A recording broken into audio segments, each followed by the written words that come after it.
Tonight, fierce legal battle looms for the Ebonyi state governorship seat. Governor Nyesom Wike vows that PDP will take the matter to the Supreme Court and reclaim power in the state. The president warns leaders and members of the All Progressives Congress to stop name-calling and backstabbing as the party prepares for the 2023 general elections. About 300 more Nigerians evacuated from Hungary arrive in Abuja as others trapped in Kherson, Ukraine, call on the federal government to intervene and facilitate the evacuation back home.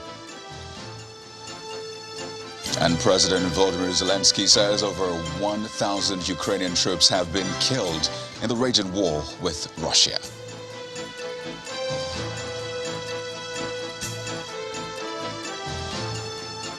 And on business news tonight, Nigeria's forex reserves reversed last week's gain as it declines by about $102 million to $39.77 billion.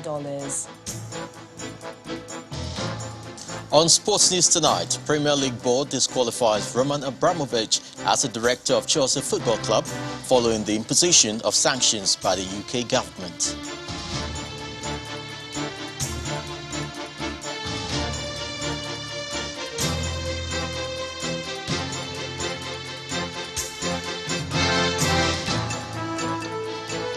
We begin with politics. The outcome of the coming legal fireworks over the Ebonyi state governorship seat promises to be remarkable in the nation's political development. Well, this indication was given by Governor Nyesom Wike of Rivers State, who has vowed that the People's Democratic Party will not relent in its bid to reclaim power in Ebonyi, following the defection of Governor David Umahi to the All Progressives Congress. According to the Rivers State Governor, the PDP will not chicken out of the legal battle, and he's resolved to support the party all the way to the Supreme Court. Governor Wike was speaking during the commissioning of the Eastern Bypass in Port Harcourt. We have never had it. Nobody has gone to court to seek for interpretation of a governor who has defected from one party to the other. This is the first time. And so you look to people and say, it cannot happen. Can you remove a governor? It is better for the court to make a pronouncement. So everybody will have to be careful. You give somebody an umbrella, the next day he defects. EFCC will come. He said, no, let me join them. So EFCC will not be against you. You carry the vote of another party and you join another party. Can you transfer vote? You work hard for somebody to win the election. Tomorrow the person says, no, I have defected. If you are defecting, leave the seat. If you know it is easy. And this will checkmate most of the political harlots who will never sit one place, looking for excuses here and there. I was insulted by my ward chairman. I'm leaving the party. Look at it. They did not allow me to bring a councillor. I'm leaving the party. Because you believe that they cannot take your seat. This is a clear example to strengthen democracy. So that if our party had done it earlier, when people were leaving the National Assembly, joining the army, we wouldn't have had the problem we have today. That is what the problem of party leadership. People cannot come up and take the bull by the horn. So, Governor Umahi, the rest assured that PDP will continue this matter down to Supreme Court. And as the 2023 general elections draw closer, the president is warning the leaders and members of the All Progressives Congress to desist from name-calling and backstabbing ahead of the party's March 26th convention. In a statement by his media aide, Garba Shehu, President Muhammadu Buhari urged the members to remain steadfast and maintain the atmosphere to ensure APC continues on the path of victory and dominance at all levels. He says, as the country prepares for the long run up to the 2023 presidential election, we all expect a robust debate on the issues that matter. And what is going on in the APC should be a reflection of this, not the infighting we're seeing. According to the president, over the last week, the internal management affairs of the APC has been afforded generous media coverage over and above its importance to the voters of Nigeria. Meanwhile, the All Progressives Congress has debunked speculations that Senator John Akpan-Odode has resigned his position as secretary to the party's Caretaker and Extraordinary Convention Planning Committee. The party's Director of Publicity, Salisu Dambata, explained in a statement that Senator Akpan-Odode remains the party's CECPC secretary even after the leadership change. According to him, the secretary of the APC CECPC never sent in a resignation letter to the best of the party's knowledge, and neither was he sacked, as has been speculated. And as many Nigerians look to the coming elections in 2023 as an opportunity to redefine the country's leadership narrative, Governor Kayode Fayemi of Ekiti State is challenging youths to step into the fray. The governor, who was speaking at a forum in Abuja to mark the 35th birthday of the Chief Executive of Connected Development, Mr. Hamzat Lawal, asked Nigerian youths to channel their energies towards the development of the country. He strongly believes the expertise of the nation's youth is critical at a time the nation is seeking a rebirth. Symposium to mark the 35th birthday of the Chief Executive of Connected Development, Mr. Hamzat Lawal. It is an opportunity to examine the role of young people in nation building, especially as they constitute over 70% of the nation's population. The governor of Ekiti State, Mr. Kayode Fayemi, makes a case for the engagement of youths in nation building. But first, he lists attributes that must be imbibed. These challenges that ail our country today provide us with the opportunity to take a position and take a stand and work for the resolution of such challenges. I am personally uncomfortable with the practice of our politics and our political conversation. We should have outgrown bigotry, tribalism, and hetero-religious biases. Speaker after speaker bear their minds, both virtually and physically, on youth participation in leadership and governance. They're hopeful that the nation's challenges of unemployment, insecurity and infrastructure deficit can be addressed if they channel their energies towards taking the center stage and contribute their quota to national development. You've got to hire staff who have strengths that compensate for some of your own weaknesses. And we were doing that in IBDC throughout.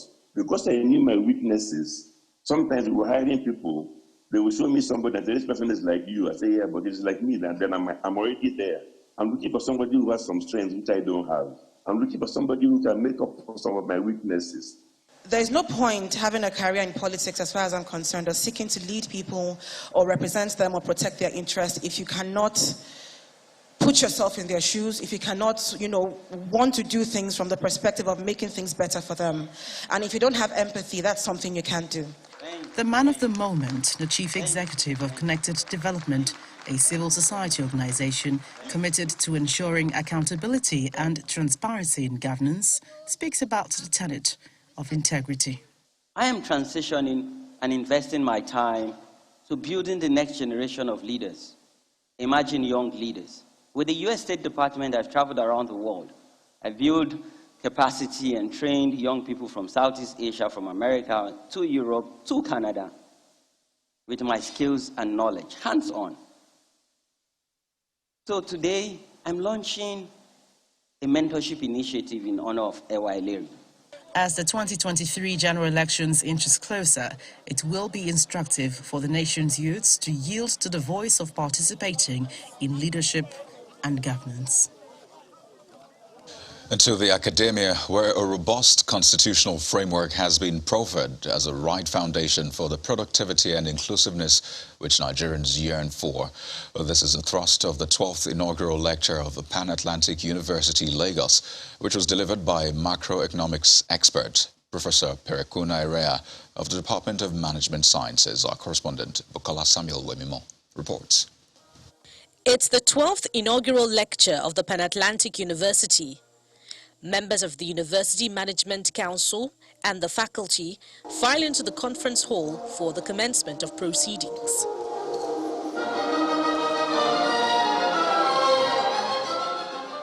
Professor Irea is evidently a prized asset of the institution, described as passionate about development and nation building. This reflects in his theme, Diamond in Despair, the macroeconomist's frailty in Nigeria. A theme founded on the realization that after 60 years of independence, Nigeria's macroeconomic indicators remain abysmal. GDP per capita in Nigeria in the year 1960 was $93. This was far better than that of China, that was about $85. But after 60 years, our GDP per capita is about $2,230. China currently is about above $10,000. This is a country that were far ahead before. And several other countries that were far ahead, this is the story. Life expectancy in Nigeria as at 1960 was 37%. Currently it's about 53%. He also highlights the absence of a national vision from the onset as a foundational problem that keeps haunting the country's political structure. It was that we went into our regional interest. The northern people formed their party, the eastern people formed their party, and then the western people formed their party. We actually were united to fight an enemy, but the truth was that it was actually not our enemy. Because we never thought it wise to say that this is our country, and then we have a vision where we want to be, and the reason why we want the country from them. But when we took over, from the foundation, we were divided. Professor Iria's conclusion is that the macroeconomist's document, no matter how brilliant, is unable to transform the faulty political structure. 60 years of Nigeria, 30 years of this were from the military government, military rule, and then 30 years was from democratic rule. Out of these 30 years, 14 were from, retired general. If you take that out, you can calculate how many military rule we have had.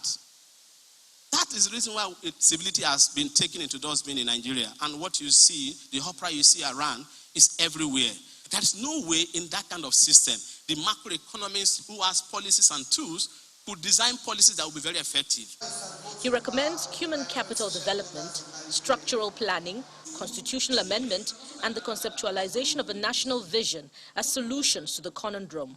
On the suggestion that Nigeria will need to rethink her political structure, the representative of the Minister of Budget and National Planning differs slightly. For me, either parliamentary or presidential, if the individual that has such responsibility of leading us have a very good understanding of the workings of the economy and their desire that they want to make us to realize our vision, I think it is possible. Professor Iria is an international research fellow of the University of Economics, Vietnam, and the subcommittee lead of the Cape Peninsula University of Technology project to develop labor market demand forecasting of the services sector in South Africa. Bukola Samuel Wemimo for Channels Television News. In part two, after the break, Nigerians in the besieged city of Kherson in Ukraine called for help from the federal government to escape the Russia-Ukraine conflict. That's after the break. Stay with us.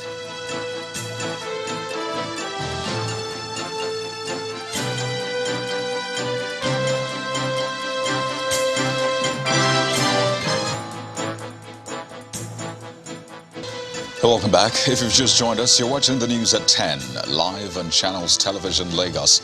A reminder of our top stories. A fierce legal battle looms for the Ebonyi State governorship seat. Governor Nyesom Wike vows that PDP will take the matter to the Supreme Court and reclaim power in the state. The president warns leaders and members of the All Progressives Congress to stop name-calling and backstabbing as the party prepares for the 2023 general elections. About 300 more Nigerians evacuated from Hungary arrive in Abuja as others trapped in Kherson, Ukraine, call on the federal government to intervene and facilitate their evacuation back home. And President Zelensky says over 1,000 Ukrainian troops have been killed in the raging war with Russia.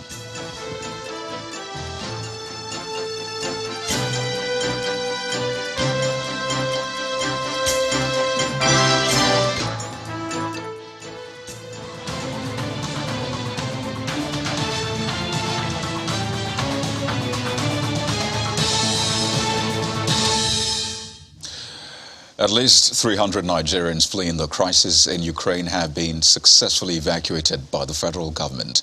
The returnees who were brought home on board Air Asman from Budapest, Hungary, touched down at the Nnamdi Azikiwe Airport, Abuja, at about 8:40 p.m.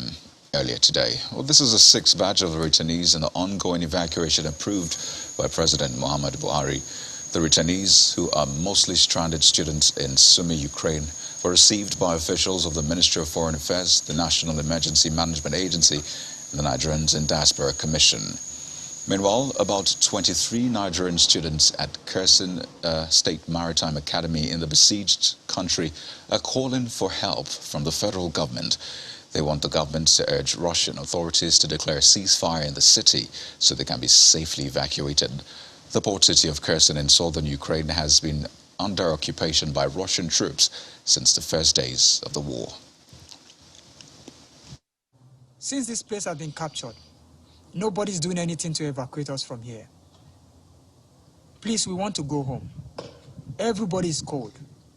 If we're in a normal life, we have heaters in our home. But in case of war, we are stuck underground, where there's no heater. Please, talk to the mayor of Kherson. Talk to the people of Russia. Let them come in agreement so that there will be ceasefire for us to get a green corridor. Please, I plead with you. We don't have provisions anymore. Me and some couple of guys are stuck in Kherson, in Ukraine. And we're like about 6 that are not feeling fine, currently not feeling fine because of the weather. And there's no food actually to eat right now. Everything is just, we are in a critical condition. So we're calling on the Nigerian government to at least come to a rescue, because the situation in Kherson right now, it's really crazy. As the war in Ukraine rages on, with the West reeling out economic sanctions against Russia as its strategy to discourage the aggression, effects of the war and sanctions are being felt not just in the West, but in other parts of the world, including Nigeria. Our business correspondent, Ladi Williams, looks at how some sectors are feeling the pinch of the Russian invasion. Russia's military incursion into Ukraine has led to loss of lives, destruction of infrastructure and means of livelihood. Unfortunately, the damage is not limited to Europe. Both countries are substantial players on the global commodities market, with Russia producing about 10% of global wheat, while Ukraine accounts for 4%. The war means that production is either halted or at a reduced rate, thereby shrinking supply in the global space. The U.S. Department of Agriculture's data says Nigeria produces 60,000 metric tons and yearly demand stands at between 4.5 and 5.0 million tons, putting pressure on foreign exchange as over 90% of wheat consumed locally is imported. Meanwhile, data from the National Bureau of Statistics shows that Nigeria imported 898.2 billion naira worth of wheat in 9 months that ended September 2021. The top origins of wheat into Nigeria in 2021 include the USA with 194.2 billion naira, Canada 136.4 billion naira, Russia 124 billion naira, Lithuania 122.3 billion naira, and Latvia 115.9 billion naira. Wheat right now is going to have the non-availability of wheat right now, because I don't have a single bag of wheat, whereas in about a month ago we have a lot of wheat. We have truckload of wheat, so it's not coming out. It's going to put more pressure on maize because it's a replacement to maize. So now that it's not available, you use more of maize that is so expensive to get, and it's going to have a ripple effect on the cost of the feed, on the profitability of staying in business in poultry farming, and also like I also said, the war, you cannot separate the war with Russia and Ukraine from even other products apart from wheat that Russia is producing. Economic sanctions of Russia, which is the world's third largest producer and the largest exporter, has led to massive surge in the price of oil, with Brent hitting $140 a barrel at some point. This is projected to surge higher as the United States bans energy imports from Russia, with corporates boycotting the product and the UK strategizing to halt purchases by the end of 2022. First 400,000 barrels goes for us to refine to bring back here to be used domestically and smuggled. We have another 1 million or so barrels, including condensates, which come from the deep water, where we get only 30, as against the joint venture where we get 60. So what we do now is to ensure that we quickly, right, encourage our partners to invest in these assets, so we get more out of it. The shortage in current oil supply may be an opportunity for producers such as Nigeria to boost output and to increase revenue, while on the other hand, this may be the motivation to embrace cleaner energy, which environmentalists have been clamoring for. Laddie Williams, reporting for Channels Television News.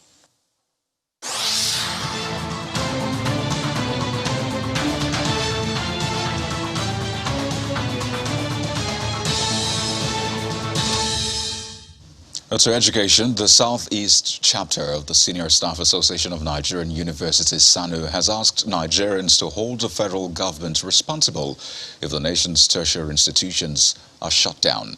Rising from its 5th regular zonal executive council session at the Abuja State University, Abakaliki, SANU says the academic body is losing patience with the government at the center over what it calls the government's continued insensitive posture towards the welfare of members. It frowned at the government's failure to show commitment towards the upliftment of tertiary education in the country. The federal government has not shown any serious commitment to the development of the public universities and honoring of agreements with university-based unions. SANU is losing patience with the federal government as a result of our insensitive posture with respect to the welfare and well-being of SANU members and the university system.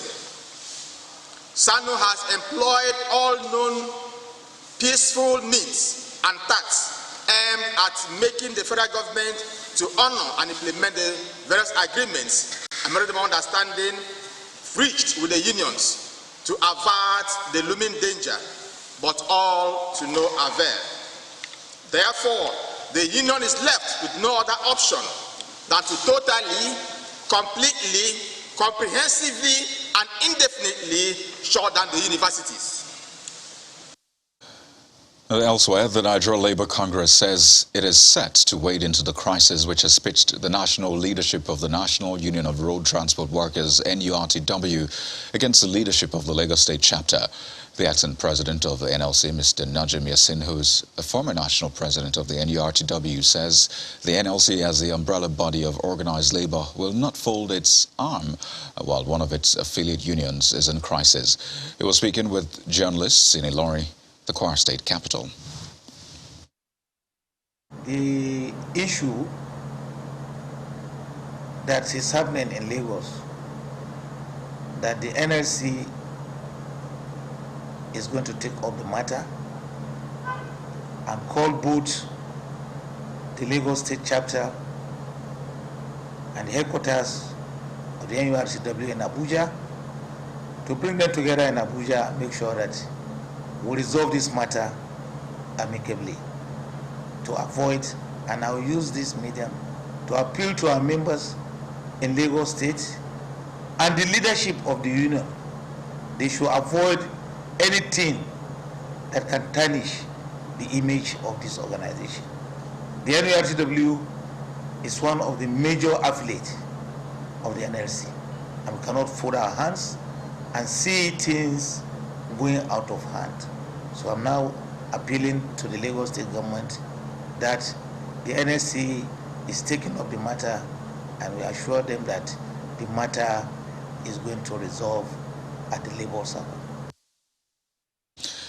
And to security, 4 terrorists have been killed by the police in Kankara and Dammusa local government areas of Katsina State. Well, this followed intelligence received by the police command that terrorists in their numbers on motorbikes and armed with AK-47 rifles attacked Yamama village, where they rustled 7 cows and were on their way into the forest. The police spokesman in the state, Mr. Gamboisa, says following the report, the DPO in Kankara and his team were quickly alerted to block the possible exit routes of the terrorists. On the 12th of March 2022, at about 2300 hours, a credible intelligence was received that terrorists in their numbers on motorbikes shooting sporadically with AK-47 rifles attacked Emama village, Molumfash local government area, and roasted unspecified number of cows, and they were on their way into the forest. Consequently, DPO Kankara was quickly alerted to block the exit route into the Rugu forest. The team succeeded in blocking the terrorists at Kanyar Nagora Kuka Sheka village, Kankara local government area, and had a fierce gun duel with the terrorists. And now to infrastructure development in rivers, where the state government continues to change the landscape, particularly in the state capital, Port Harcourt. The latest project to be inaugurated is the Eastern Bypass, which has been fully upgraded. The road was inaugurated by former governor of Kogi State, Ibrahim Idris.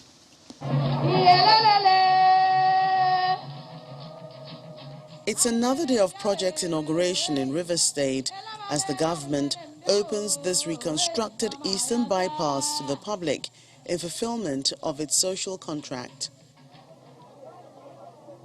Governor Nyesom Wike, accompanied by state government officials and a delegation from Kogi State, led by former Governor Ibrahim Idris, are welcomed to the venue with cultural performances.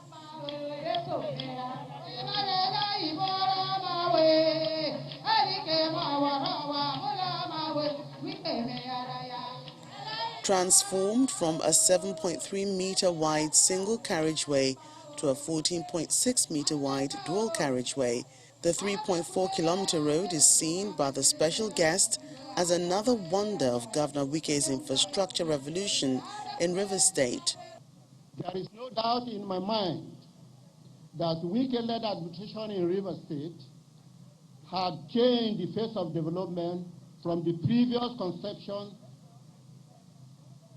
stage to completion stages, which had restored the confidence of the people in leadership, particularly in Rivers State, through provision of dividends of democracy under PDP. Although the Eastern Bypass is being commissioned, Governor Wike is not happy with the Niger Delta Development Commission, which permanent headquarters is located on this road, for failing to redeem its pledge of 50% counterpart funding for the road project. I was with the Minister of Niger Delta and the sole administrator of NBDC. I'm happy he's here. We agreed to share the funding of this project 50%. As I speak to you, they ran away. Never brought a dime. But look at their headquarters here. They're enjoying the road now. It's unfortunate, and I've always said it.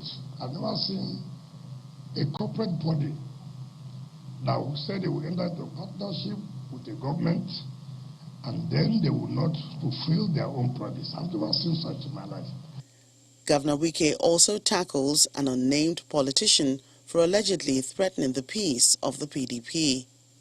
I was in Madrid when I was reading and watching what a deputy governor granting in the media. A deputy governor threatening the party that their alternative to PDP. This is the same deputy governor that they were kneeling down to beg for us to give them umbrella. Today has effrontery to threaten PDP. Such a shame. I have written to the national chairman of the party. If they don't constitute disciplinary committee against the deputy governor, I will invoke the sections of the party and I will make sure they must discipline the deputy governor. The people of Rivers State and of course Nigeria in general, I wish you all the best. And in God's grace. Governor Nyesom Wike has commissioned about 8 road projects in the last 1 week and promises to do more before the end of his administration. And over in Jigawa State, the high number of out-of-school children has been attributed to the attitude of parents towards education. This is coming from the Permanent Secretary of the Jigawa State Ministry of Education, Mrs. Safiya Muhammad. According to her, although the state government offers free education, that's from basic to the secondary level, thousands of children still roam the streets. It is a common sight to see children roaming the streets of Dutse, the Jigawa state capital, during school hours. While their mates are studying, these ones have the permission of their parents to hawk on the street. Parents like Isiaku Samaila argue that he can't afford to send his children to school. An ce kyauta ne, amma za ka sai da littattafai. Gwamnati ba za ta baka ba. Za ka sai musu uniform. Gwamnati ba za ta baka ba. Za ka sai musu takalmi. Gwamnati ba za ta baka ba. Kana ji na ko duk wasu abubuwa da za ka saya gwamnati ba za ta baka ba, amma za ta ce ku je ku yi ilimin kyauta na wannan ba za ku biya din ba, to amma ai kuma baka da yanda za ka kasa ƴaƴan. Jigawa State has one of the highest numbers of out-of-school children in the country. According to a survey conducted by the UK-funded Education Sector Support Program in Nigeria, there are over 50,000 boys and over 37,000 girls aged 3 to 18 years dropouts in Jigawa State. On the other hand, over 370,000 boys and over 362,000 girls aged 3 to 18 years never attended school. Overall, there are over 800,000 out-of-school children in the state. According to the National Bureau of Statistics, Nigeria has over 10 million out-of-school children, and Jigawa State in northwest Nigeria has contributed to this number. However, the state government believes that access has improved through the policy of free education. But the challenge remains attitudinal change among members of the society. It's attitudinal, actually. It's a conception. Everything is being provided by government. Maybe the boys in school buy uniforms, buy exercise books. Textbooks are provided for the boys. They don't pay a single kobo to the school. It is the government that takes care. Then at the basic level, everything is being provided.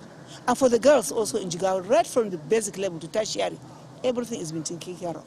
The importance of education for a child cannot be overemphasized, as it is a basic requirement for one to understand how to relate with others in the society. It is expected that authorities and other stakeholders ensure every child acquires quality education. Sadiq Ilyasu, Channels Television News. Well, staying with education, this time in Edo State, where the government says it can only employ properly trained teachers henceforth through the Edo Star Fellowship Program. Governor Godwin Obaseki stated this during the graduation ceremony of over 2,400 teachers and head teachers under the Edo Star Initiative at the Samuel Ogbemudia Stadium in Benin City, the state capital. He says the program is designed to bring more vibrant and competent teachers into the system.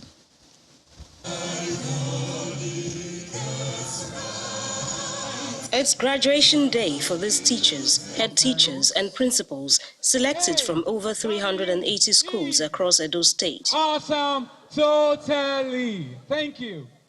They've just concluded a 6-week capacity building program using technology and are ready for a return to the classrooms. The Edo Supporting Teachers to Achieve Results Edo Star scheme has been designed to fill the teaching gaps in Edo State schools, particularly the very difficult ones to access. Our teachers have become the bedrock of this reform. Today, we are extending this transformation to our junior secondary schools and progressive schools across Edo State, such that this process of basic education journey, which we started, will continue through every child's life until the child gets to the age of 15. Governor Godwin Obaseki reiterates his commitment to providing quality education for the next generation. He adds that the major catalyst in driving this vision would be properly trained teachers. Gone are the days where pupils seem to know more than their teachers, because the teachers were not exposed to what some of the children already knew. This will be a thing of the past. The teacher now knows more about technology and how to use technology than the children they're teaching in their classrooms. The Edo State government assures the teaching population in the state that this batch of graduates would not be the last. The training programs will continue on a regular basis to guarantee qualitative education in Edo schools. And out of the fuel situation, as the supply of petrol improves across the country following the recent shortage resulting from the importation of off-spec product, queues still persist at some filling stations in the nation's capital. Well, residents continue to call on the relevant authorities to address the situation. This is in spite of the Nigerian midstream and downstream petroleum regulatory authorities' insistence that there is a 35-day stock in the country, while calling for understanding. It's almost midnight, and this petrol station, like several others, is dispensing premium motor spirits to motorists in compliance with the request of the Nigerian National Petroleum Company Limited for stations to operate 24-hour service to be able to clear the long queues that have dotted the nation's capital over the past 7 weeks. The NNPC is confident that these efforts will ensure that the situation will soon be over, especially in view of the stock in the nation's reserve. We have exceeded the national average. We had 35 days supply stock nationally. We are focused on 3 main things: making sure, first of all, that vessels are discharged promptly and tested. And secondly, as they're discharged into the coastal depots, we're also working towards trucking out very promptly up country. For most parts, it might take 2 to 3 days given the conditions of the road, but those truck outs are moving. The effects of the compliance is felt during the day as normalcy gradually returns. 24-hour service is the main thing. Is impactful. Of course, to me, it reduces the amount of queue you see during the day. Okay, so like for those of us that close very late at work, we'll just pass through and get fuel for our vehicles, and then we are fine. It's easing out. It's easing out. It was really difficult, but things are getting better. I just came here now. It's my turn to buy already. Over the past 2 days, there is fuel. You just enter and buy and go. You won't even spend up to 15 minutes. While the stations are promising to continue the 24 hours operation, the NNPC is promising to ensure a regular supply of the product. Also in the energy sector, the price of automotive gas oil, popularly known as diesel, is averagely sold at over 600 naira per litre in the nation's capital, and that's over 100% increase from the average 235 naira per litre, which was sold a year ago. In the special report, our correspondent Delia Moyeni tells the story of businesses that are feeling the impact of the spike.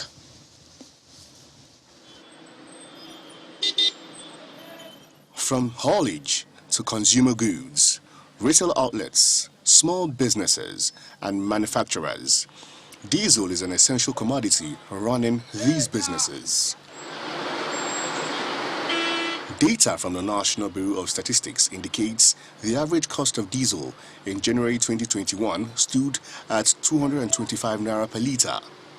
The price rose to 228 naira per litre in February and 235 naira per litre in March.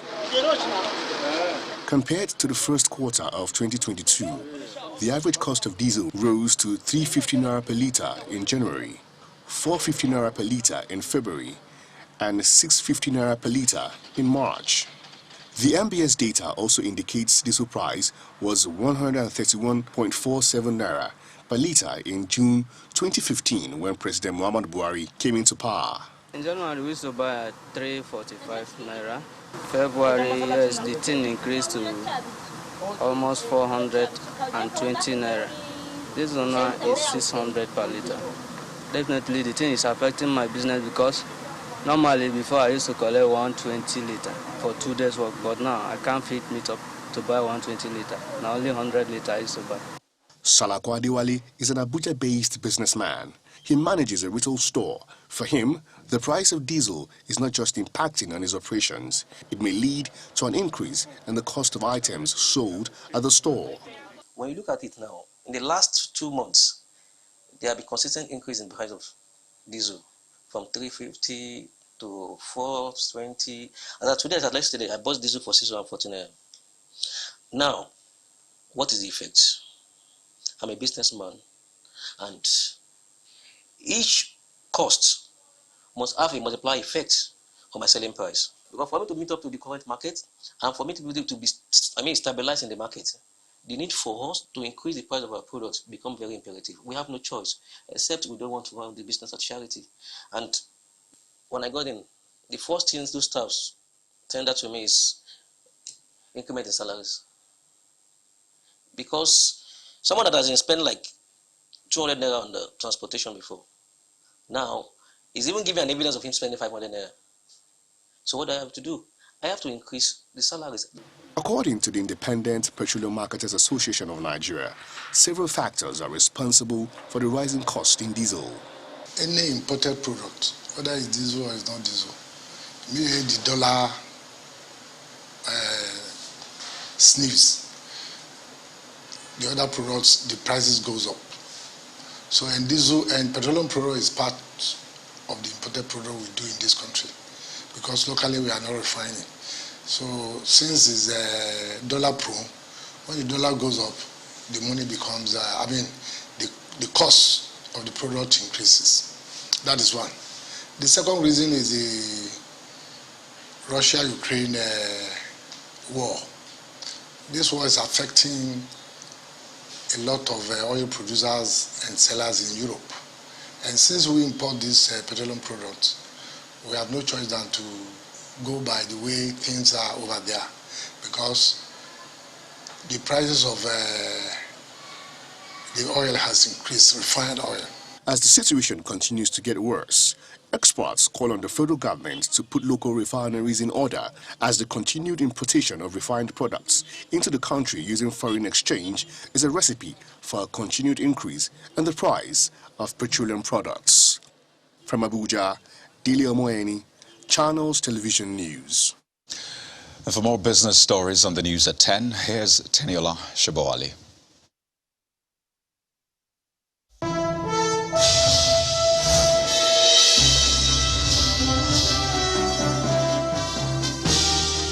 Thanks a lot, Kayode. Welcome to Business News. Nigeria's foreign exchange reserves position has reversed gains recorded last week as it continues its downward movement. According to data from the Central Bank of Nigeria, the gross reserves of the country's external buffer declined by $102.51 million week on week to $39.77 billion as at March the 9th. Forex trades attribute the decline in the domestic foreign reserves to low crude oil production levels. Meanwhile, analysts say even if the CBN has enough supply to support the FX market, over the short term, flexibility in the exchange rate would be significant in attracting foreign inflows back to the market.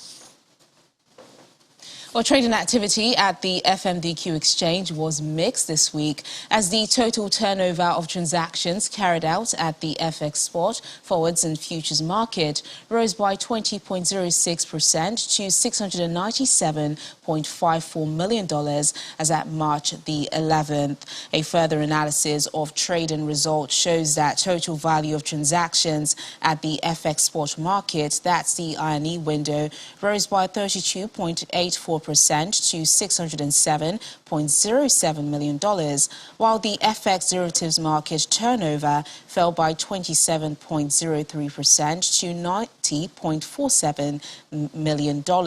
At the same time, the Naira fell by 0.08% to 415 Naira 98 kobo against the dollar at the Nigerian Autonomous Foreign Exchange window of the Forex market, in contrast to 415 Naira 64 kobo recorded last week. The equities market closed in the green territory amid profit-taking.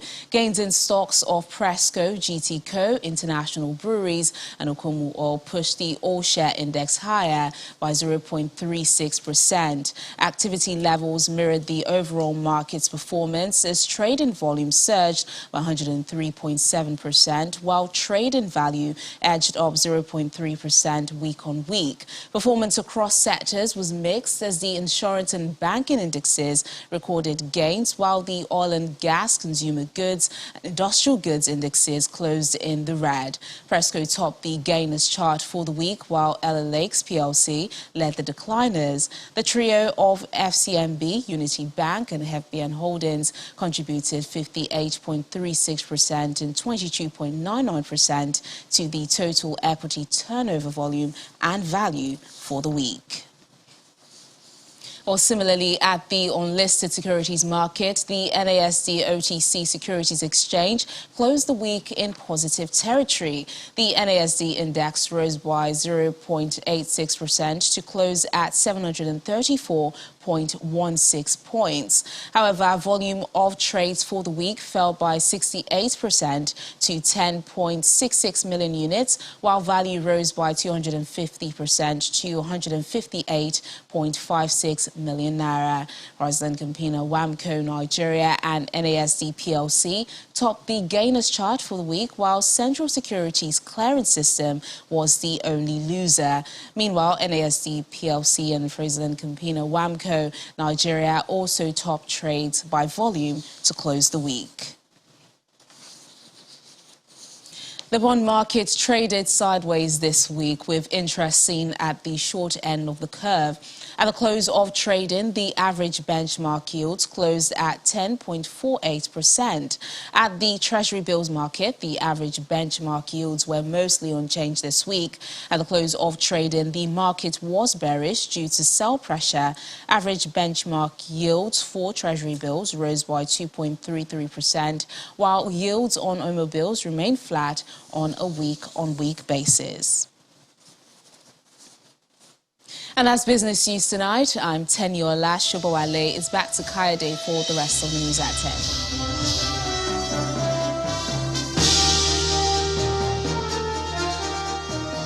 Well, thanks a lot, Tenny. Back to the conversation on nation building. The governor of Kano State, Abdullahi Ganduje, has attributed the challenges of nation building in Nigeria to the faulty foundation laid by colonial masters. Governor Ganduje made the submission at the launch of the 250 million naira lecture theatre named after him at the University of Ibadan. The governor said that the faulty foundation laid by the colonial masters was to actualize their interests and not for any genuine development of the country. According to him, the colonial masters ruled and divided Nigeria into north and south without much concern for the peculiarities of the two regions. Governor Ganduje says the challenges of nation building should be a matter of concern to all, as there is a need to reflect on the journey so far to build and leave a better legacy for the future. Well, let's switch gears now on the news at 10 for sports news with Chris Elims.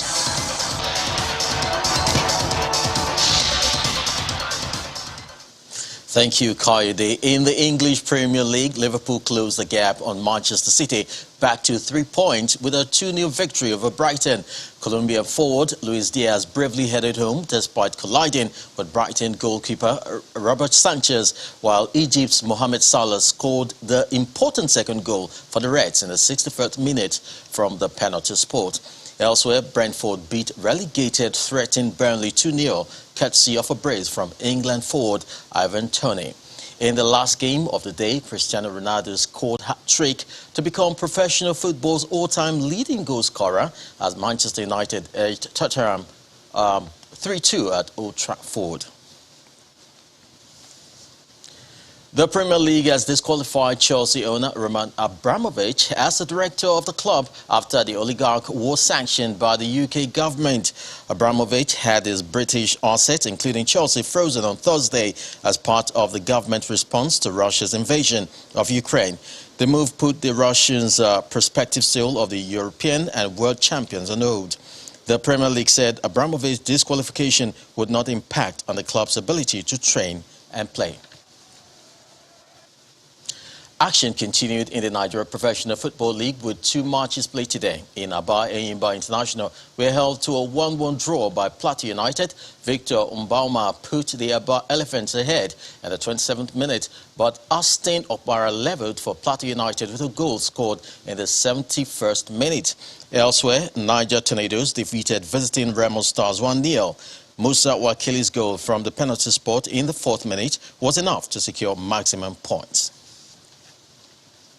World number 4, Rafael Nadal, has withdrawn from the Miami Masters. Nadal is a 5-time Miami finalist, but he has never won a title at the tournament. The 35-year-old, who has made 13 appearances at the event, hasn't played in Miami since losing to Federer in the 2017 Miami finals. The University of Lagos has confirmed it is ready to stage a memorable Nigeria University Games as the multi-sports fiesta returns to its campus for the 4th time. The Vice-Chancellor, Professor Oluwatoyin Ogunigbe, members of the university management team and the local organizing committee for the Games embarked on an awareness around the campus to sensitize the community on the importance of the competition. The Vice-Chancellor also inspected some of the facilities built to host the competition. About 10,000 athletes from 125 universities are expected to compete for medals in 33 sports from March the 16th to the 26th. That sports news is back to you, Kaide.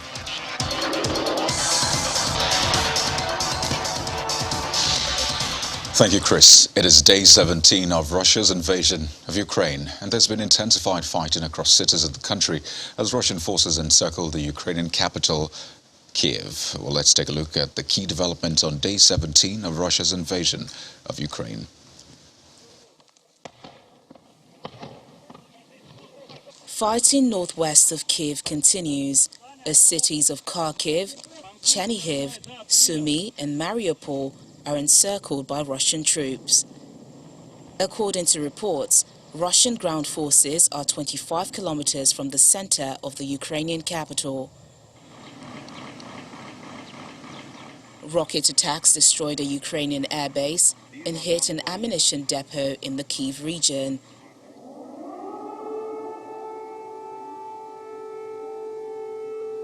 Sirens and explosions have also been heard in many cities across the country. Officials in Ukraine's second city of Kharkiv say at least one person was killed after residential buildings were hit by shelling. Ukrainian officials say Russia has again prevented civilian evacuations. Plans had been made to open up humanitarian corridors and get people out from cities under Russian attack, including Mariupol, where conditions are said to be critical. Authorities say that more than 1,500 people have been killed there, and those who are left face freezing temperatures. The city currently experiences limited to no power and little food and water. Meanwhile, hundreds of residents have taken to the streets of the southeastern city of Melitopol to protest against the abduction of its mayor by Russian forces. In his latest video address, Ukrainian President Volodymyr Zelensky demanded the mayor's release. He also revealed that 1,300 Ukrainian troops have died in the conflict so far, and says Russia is sending new forces to Ukraine after suffering what Zelensky describes as Moscow's biggest losses in decades. I know that my colleagues, the Prime Minister... The UK has sent 6 more plane loads of medical aid and equipment to Ukraine, as Health Secretary Sajid Javid accuses Russia of war crimes in attacking medical facilities. This is a war started by Russia, completely unprovoked, completely unjustified, and what we are seeing from Russia, especially the attacks on health facilities, where the WHO have reported over, I think, 25 health facilities, including hospitals, have been targeted or hit for whatever reason, completely unacceptable reasons, by Russian forces. I mean, this is a war crime, and Russia will pay for the crimes that it is carrying out in Ukraine today.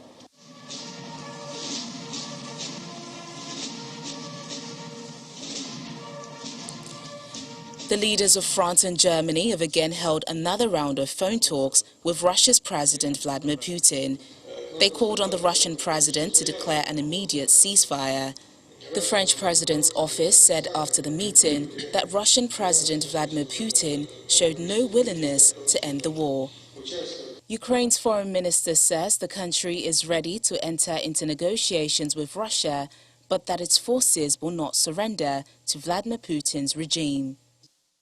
Of course, this doesn't exclude the track of diplomacy and the need to talk and to find solutions, but as President Zelensky said on a number of occasions, we are ready to negotiate, but we are not going to accept any ultimatums and surrender.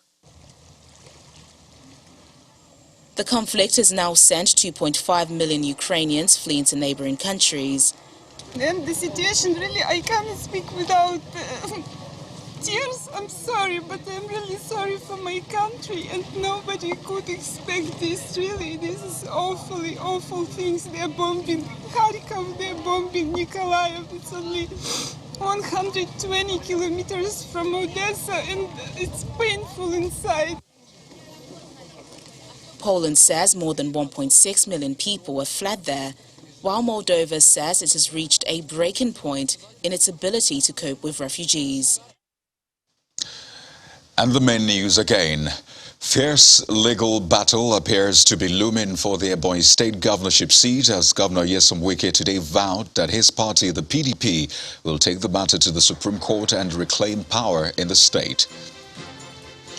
Also today, President Buhari warned the leaders and members of the All Progressives Congress to stop name-calling and backstabbing as the party prepares for the 2023 general elections. And about 300 more Nigerians evacuated from Hungary arrive in Abuja today as others trapped in Kherson, Ukraine call on the federal government to intervene and facilitate the evacuation back home. And that's the news at 10, everyone. Thank you for watching. I'm Kayode Hikilu. Good night.